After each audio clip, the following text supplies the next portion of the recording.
Thanks.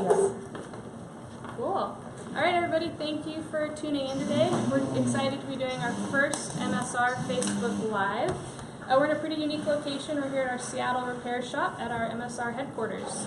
Over the next 30 minutes, we're going to introduce 2 new products to our line this year, part of our WindBurner collection and our trail-based water filter kit. So we've got Doug, Scott, and Owen, and they're going to kind of walk you through the use, the design, and the versatility of these new products.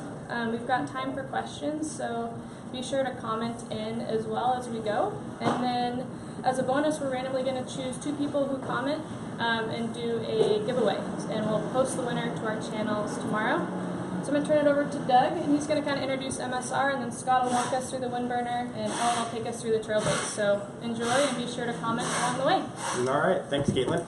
So one of the things that people probably don't know is that MSR, we're about ready to go into our 50th year here, and probably another thing you guys don't know is that MSR was really started as a newsletter. It wasn't even a product company. It was a company where we started to educate consumers out there about what was safe gear in the outdoors.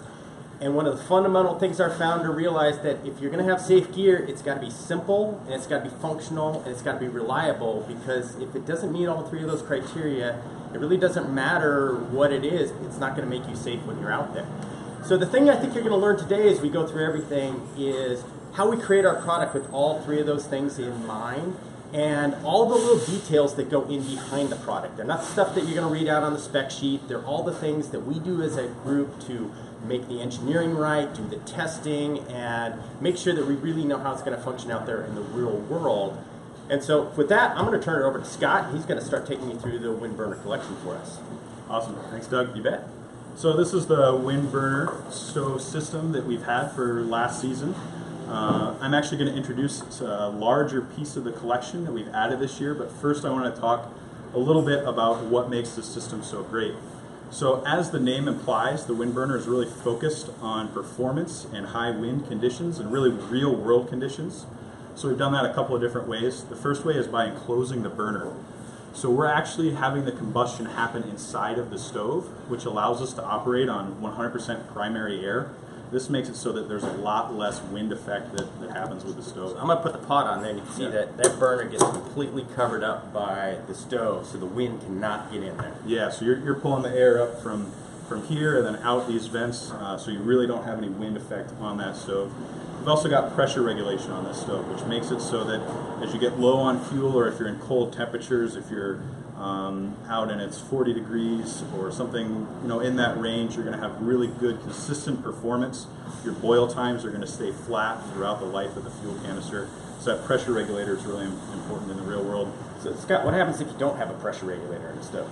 If you don't have a pressure regulator, as the canister cools, as if you're in a colder environment, your first boil time is going to be really fast, and then your second boil time is going to be a little bit slower. Your next boil time is going to be a little bit slower, and on and on. With this stove, you're going to have your first boil time is going to be the same as your last boil time in the canister. Right. The final piece that we have on these stoves, in general with the WindBurner family, is heat exchanger pots. So you can see here that this pot has a set of fins on the bottom. This allows the stove to be really efficient, so you use less fuel and you have fast boil times with the systems. So this is the WindBurner Personal. We got some requests to sort of expand the family, so I want to introduce some of the new systems we have now. Right. We took all that same technology that I talked through and created this WindBurner remote system. So you can see that it has these legs on it. This allows it to be a little bit more stable. Still has all the same features with the radiant burner, pressure regulator, but is a little bit more stable and has this remote fuel canister, which allows you to set up with larger pots. You know what I really love on this thing is the legs on this. The legs are so simple, they just slide right in, you end up with a super small stove, and then just deploying that and getting it ready to cook is so fast and easy. Yep, that's great. So the first piece that we have with this is a 2.5 liter pot. So this creates what we call the group system. It's this 2.5 liter pot is ceramic coated, which makes it so that you can cook more food, you can stir sauces. It has a nice handle so that you can really cook real things with this stove. So this works really well if you have a handful of people that you're going on a trip with. If you have a lot of people that you're going on a trip with, We also offer you a stock pot. So this is a 4.5 liter pot. This is more if you're front country camping and you want to use your wind burner. You have the option to cook really big stock meals or chili. We've cooked a lot of different things with it. It's been really fun. Looks like, you got such a small stove, it's hard to balance a big pot on there like that. I mean, so it just centers right on there, and you never have to worry about it sliding off. Yeah, just like all the other pots, we've got those, you can see heat exchanger fins on the bottom. It's got a self-centering feature so that you're totally stable in its performance. And then the final piece of cookware we have is this skillet.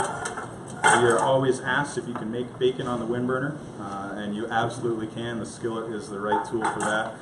This piece is also ceramic coated, so it has a non-stick surface on it as well.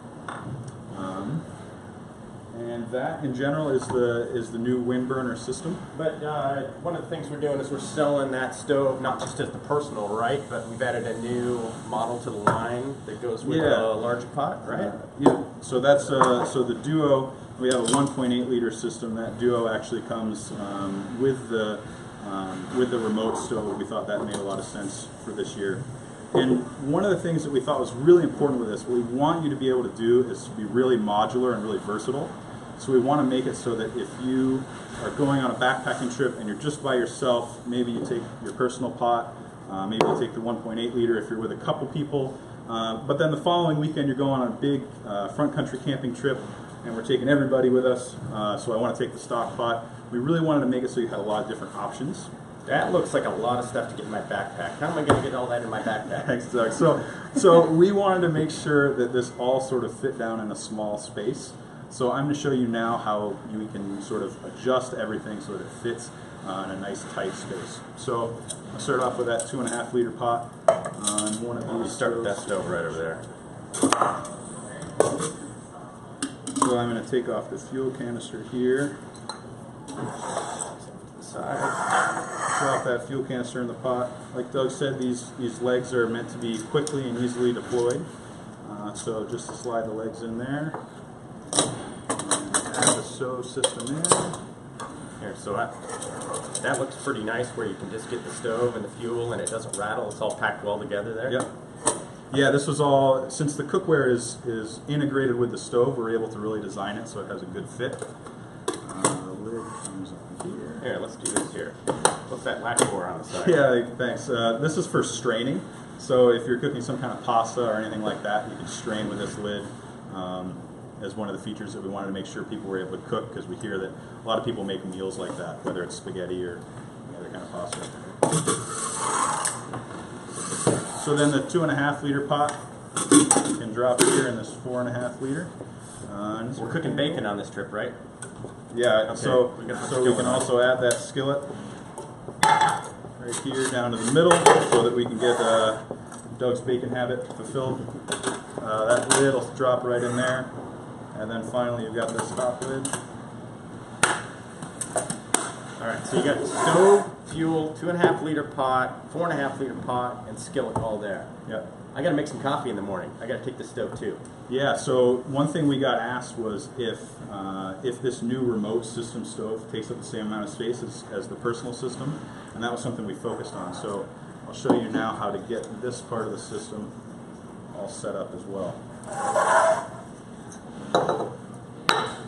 So I'm going to take that 1 liter, drop my fuel canister in there, take the remote stove again, with the legs.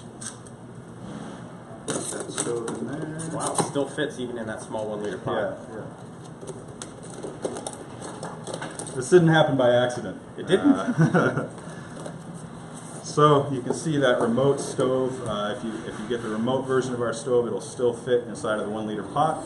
And if you really want to have the full modularity, you can take that 1 liter pot, drop it inside the 1.8 liter pot, and the whole system all clicks together. Good cup on the bottom. Wow. Awesome. That's everything. So now you got 2 stoves, 2 fuel canisters, 5 pots, and an eating bowl all right there. I think I can get that in my backpack. Yeah, and you're super versatile for any kind of cooking you want to do with a really efficient, really windproof stove. All right. Cool. So we've got a couple questions that have been coming in, so we'll just want to ask those to you guys. So Yeah. the first one is there a difference between the type of heat exchangers? Yeah, that's a good question. There is a difference in some of the heat exchangers. We've kind of tuned them to the type of cooking that we think that people are going to be doing. So on a 1.8 liter pot, on the duo pot and on the personal pot, you see the heat exchangers are really tuned to be sort of fast boiling. We think that people that are using these are making them for freeze-dried meals or making coffee or tea, so they're meant to be really fast boiling. The heat exchangers on, as you sort of get larger in the cookware, they're a little bit more detuned. This really lets you have some simmer capability with the WindBurner. But still protected from the wind, so you're not losing that heat. Yeah, totally. And it's still really efficient. It's not totally detuned, so to speak. So the systems are a little bit less designed for ultra efficiency, a little bit more for cookability. Cool. And did you guys see if are boil times affected at all between using the remote feed or the standard stove that comes with the 1.0 at all? Or? No, the boil times are totally the same between remote stove and personal stove. Okay, cool. So keep asking your questions if you have more. We've got one more coming in right now. So one of the other questions is, can you use the WindBurner remote in liquid feed mode? So Doug will kind of demonstrate what that means and whether you can or can't use it in liquid feed mode. Yeah, so a lot of people, when you've have a remote stove, you'll see other canister stoves out there that if they're not right underneath, right on top of the canister, when they're remote, sometimes they have the ability to flip the canister upside down and do what they call liquid feed mode, which actually sends liquid fuel out instead of the gas that you would normally have coming out of the top of the canister. And as we were designing this WindBurner, we actually realized that it was far more important to have a really consistent cooking experience, and the best cooking experience you can get is when it's in the vapor mode like this. Then by adding the pressure regulator in there, you pretty much remove the need for having that liquid feed in the first place, because the reason you were using that was because you were in colder conditions. And as Scott covered when we first started this off, the reason we put the pressure regulator in there is because when you're out there in those colder conditions, that keeps you giving you a consistent cooking experience instead of having to decide whether you flip your stove over or not. Cool. Another question that came in would be if the 1.8 liter pot, which is this guy right here, can it be used on the personal system? Yeah, absolutely. So the 1.8 liter pot and the 1.0 liter pot can all be used on the personal system. So you can see it there. That's how your setup would be. It's totally an option. The other pots are just a little bit bigger, are more focused on being used on the remote system just because you want to make sure people are safe and there's a little more tip danger there. Cool. Awesome. Got one more coming in right now. Let's see. Adrian's going to learn how to write faster. Yeah. So if you have a part of your cook set is just a normal skillet that you already have, could you use that skillet in this system, or what do you guys recommend for that? Yeah, so one of the things that we had to do when we designed the stove was make it so that it can be used with its integrated cookware. Okay. A lot of the features that allow us to have such a good stove make it so that you can't use it with general cookware. So that radiant burner, having those heat exchanger fins, only working on primary air, all of those different features make it so that we need to be able to use cookware that has exhaust vents and some other features. So unfortunately, you have to use a WindBurner cookware with the WindBurner stove. And that's kind of why we've tried to make as many options for people to cook in as many different ways as they want with these systems. And if you use that regular cookware, you just give up all the advantages of why you bought a WindBurner. The wind resistance and the efficiency. If you didn't use the cookware that had that integrated heat exchanger and protecting you from the wind, you lose all the advantages why you bought the WindBurner in the first place. Cool. Makes sense. I think we have one more audience question. So will the remote be sold separately? So right now the remote is not sold separately. So it'll come either with the duo, with the 1.8 liter pot, or the group pot. Yeah, the reason we're selling as a system is just because of that. It needs to work with the cookware, Sure, and then there'd be the risk of having somebody do what they just ask is, oh, I just want to buy that stove because it looks nice and I'm going to put my regular pots on it, and they really wouldn't understand that you need the cookware to actually make it work. Yeah. And things are available both as the pots that are available as accessories. So once you get the system, you can then get the add-ons. You don't have to purchase every unit with the stove. So you can select, sort of your first system, which is going to come with a stove and a pot, Perfect. and then you can outfit it with whichever other pots you're looking for. Okay. Lots of stove questions. One more coming in. Right. So is there a lid for the frying pan? That was a question. Good question. Actually, the whole way this is structured with that frying pan sitting just on the outside of out of the stock pot, that lid for the stock pot fits on the frying pan to give you good coverage. Cool. Awesome. So if you guys have any other stove questions, feel free to keep writing them in, and we will respond after the video if we don't get to it on the live feed. But I think we'll probably transition into water. Owen will take us through the trail-based water filter kit. So again, please continue to ask questions as we go. And we're doing a surprise giveaway, so tune in, keep asking your questions, and we'll turn it over to Owen. All right, so the trail-based filter, when we were developing it, we were just, for MSR's line of water filters we've had, from trail filters to pump filters to gravity filters, we looked at kind of the need and wanted to create more versatility. One is the core of the filter is just a very nice, lightweight personal filter for use on the trail. And then combining it with items like where we had gravity filters, and wanted to create a system that was a personal pump filter, a gravity filter, and a nice way to actually be able to store your water all in one kit. One of the focuses too was just the ease of the whole system, and kind of to take you through kind of like how we would use it is on your way to camp, you would have your personal trail filter with you, and you'd be able to deploy it and be able to filter water on demand immediately from the source, drink from it, or filter right into your drink reservoir. At camp, you'd be able to quickly take your filter, snap it right into your dirty reservoir after filling up with the stream, and be able to very quickly, without any extra tools, click it right into your water storage bag. The water storage bag is based off our Drum Light bag. It's all 2 liter.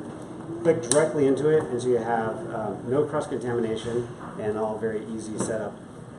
One thing nice with having a pump filter mixed into a gravity system is the ability to quickly prime it.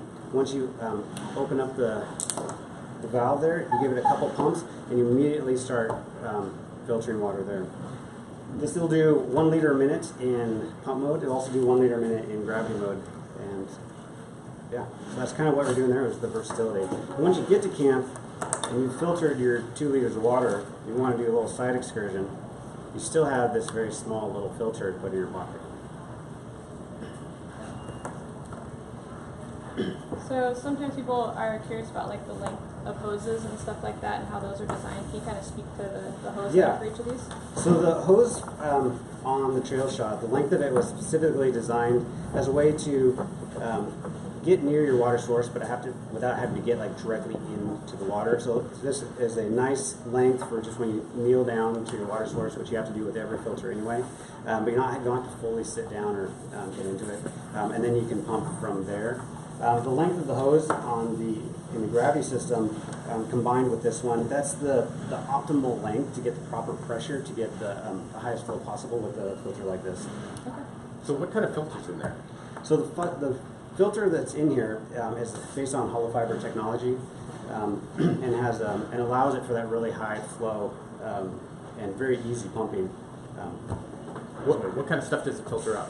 It'll filter out, starting with particulates, which is your dirt or any of your larger organics, and then then from there it's your bacteria, your microbes, your giardia, protozoa, all those items. So one of the benefits with our entire water line is the integrity test. So Yes. you want to kind of walk through an integrity test option there? Yeah, so all of the MSR filters, including this one, so some of the things is the benefits is the ability to do an in-field integrity test. If you feel you have any reason to think that the filter's been compromised, included in the instructions is a way to actually do an in-field integrity test and know that the filter is either sound or not. The other thing is you can do all of your maintenance right in the field with no tools, be able to pull the filter out.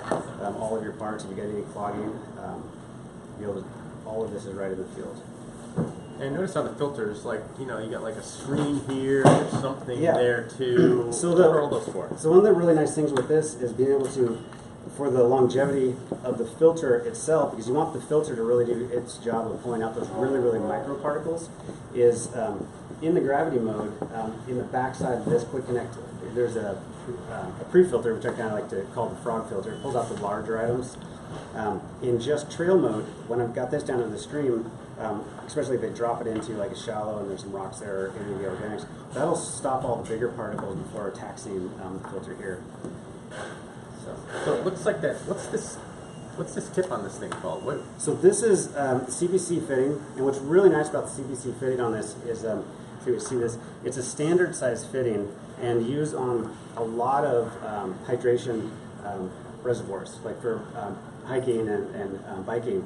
And in trail mode or in gravity mode, instead of hooking up to your drum bag, is you can hook this directly into your reservoir bag, and from the stream pump directly into your reservoir. You're not taking your reservoir out. You're not taking reservoir. You just disconnect the actual bite valve, the hose portion, click that in there, no cross contamination, fill back up without having to take it out of your backpack. In gravity mode, same way. Just do a quick connect this way. Conveniently, this is a 2 liter. Most reservoirs are 2 liters also. So you can just click this in there, turn it on, and then go do something else, and it'll be done in 2 minutes. So you talked about filtering out like bacteria and protozoa and maybe some dirt. What about stuff like microplastics or chemicals or anything else like that? Yeah, so microplastics is definitely a concern that we have, and it falls into the category of just sediment or particulate. And so any filter that is based on size exclusion technology, which is the hollow fiber itself. Are all of ours like that? All of our filters are based on size exclusion. Okay. So all MSR filters will pull out the microplastics and any of the other small particles. As for toxins or like chemicals, the hollow fiber technology will not pull out the chemicals, but MSR's goal is always to go after the immediate threat, which is the protozoa and the bacteria and those type of things, while chemicals and other metals that might be in the water are a long-term threat. If you're to drink from that source once, you'll probably be okay while getting a protozoa or bacteria off that once drink. That'll get you sick. But for chemicals, if you continue to drink from that source, that's when you get sick. So, when I'm using my water filter at home, I'm going out of the refrigerator up there, I'm always wondering, like, when should I change that filter? How do I know when to change this filter? So all of their filters as well have an end-of-life indicator. And by end-of-life indicator, I mean it stops giving you water. When the filter finally reaches its end of life, which is approximately 1,500 liters for, this is a 2,000 liter lifespan filter. What happens is all of those pore sites that are actually doing the filtration will finally get clogged. And to where they just will not allow water to go through anymore. So when I actually stop getting water, I know the filter's reached the end of their life, and that's pretty much one more level of protection. So you've been like at a particularly dirty stream or something, and you're like, David bought this 2 weeks ago. Yeah. It's definitely not an end of life. How could you maybe clean the filter So, on the trail? just like all MSR filters, all of our filters are in-field cleanable. We can go into restore the flow. So if I were to be drawing water from a particular dirty source, my number one threat to performance is just going to be sediment itself, and that's the easiest thing. And all of these have the ability to self-clean in the field and restore the flow on the spot. And with this one, if I remember, it's a shake to clean. This is a shake to clean. Yeah. And with all my filters, especially in the gravities or this one, is I actually do a cleaning process after every session because I'm just already right there. This is probably the easiest one. With a half full bulb of water, I just shake this thing for about 20 seconds, give it kind of a washing machine effect, and it really breaks up all of that that sediment. Pop off the hose and squirt out that dirty water, and you just get to go again. So we're going to tune into a few questions, if Okay. that's okay. A couple coming in. Somebody was wondering if it would be like a good backup for their MiniWorks filter that they already have. Yeah, I wouldn't necessarily say it's a good backup, but it's definitely a good partner to the MiniWorks. And the reason for that is one question I always have is how fast is the filter? And the answer to that is 1 liter. But the real thing is when you set up a mini works or set up most filters, it's a bit of a process. You stop because you're thirsty, and then you fill up your analogy bottle, then you go to take your drink. This is the fastest filter from deployment to hydration. Pull it out of my pocket, drop this right in the source, then I can drink, and then I can fill up my analogy. But as backup to the mini works, if I want a trail filter, this is going to be a really nice filter while on the motion. And then the MiniWorks filter is also a really good filter because it has the carbon in it, so if you know you're going to get into more stationary places, long-term uses, if you're going to be in a location where it's going to be long-term, like I was saying with those long-term threats versus immediate threats, that carbon will pull out those chemicals and those pesticides. So it's a good partner. Another question that came in is wondering if this system here, the trail-based water filter kit, can be backflushed. This is the one that's unique to our backflushing. So all of our hollow fibers, whether it's the gravity or the hyperflow or those, are based on to clean them is a backflushing process. And like what I mentioned earlier, this one isn't backflushing, even though it's a full gravity system. To clean it, you actually disconnect this from the gravity mode, and then go and do that shake clean, and then dump out the water, and it's actually a better process. Okay. So this one is unique that way. So they're kind of wondering, right now, it looks like the system comes with the 2-liter bag. Is that the only size bag that you can use? In this current form, yes, this is all we're offering now. Is the 2-size bag. 2-liter. Cool. Somebody was wondering if you could show the quick connect again, so maybe how the whole system links together. No detail goes, under-engineered at MSR, and so with this one, knowing that having this hose, which is kind of it's a long enough hose, but you don't have a lot of room. You just want to twist it multiple times. Sure. This one was designed that when you put it together in less than a full rotation, you're connected. Cool. And so very quickly, you can put this together, and then just showing the connection here, how quick you can, and just a couple pumps and we're filtering that fast. Awesome. So that's trail mode to gravity mode. And another question came in, just what was the end-of-life indicator for this filter? The end-of-life indicator really is no more water. It's like literally it says I have reached my capacity of what I can pull out and stop, and it actually blocks the entire filter and does not provide any air. This isn't like a toothbrush that has little bars on it that you can just ignore and keep using it. You just don't get any more water when our filters stop. And you can get a replacement cartridge, so absolutely, if that is the case. Yeah. And you can do that at home yourself? You can do it at home yourself. You could buy a replacement cartridge if you're going traveling long distance, take it with you. One nice thing with this filter is when you buy the replacement cartridge, it actually gives you every other piece to rebuild, and your entire filter gives you all new valves and all the components to basically rebuild your filter. Cool. So, I think we have time for just one more question that's coming in. So, what is the weight that we're talking about here? So the weight of just the trail portion of the filter is 5 ounces. The entire system is 16.3 ounces. Okay, cool. Yeah. And what's the nice thing about this system is once you own it, and most people are multi-sport, I'm just going to go for a trail hike and then I'm going to go for an overnight, is you can grab just this portion and do your day hike. I'm going for a bigger trip, grab the whole thing, or if I know I just want extra water to take with me, I can just already fill this up and just take it with me. So it's basically a toolkit for a filter. So I think we're good on time. That was a quick 30 minutes, but kind of the theme that we wanted to highlight today is versatility. I think you guys see it in the WindBurner collection. You now see it in the trail-based water filter kit.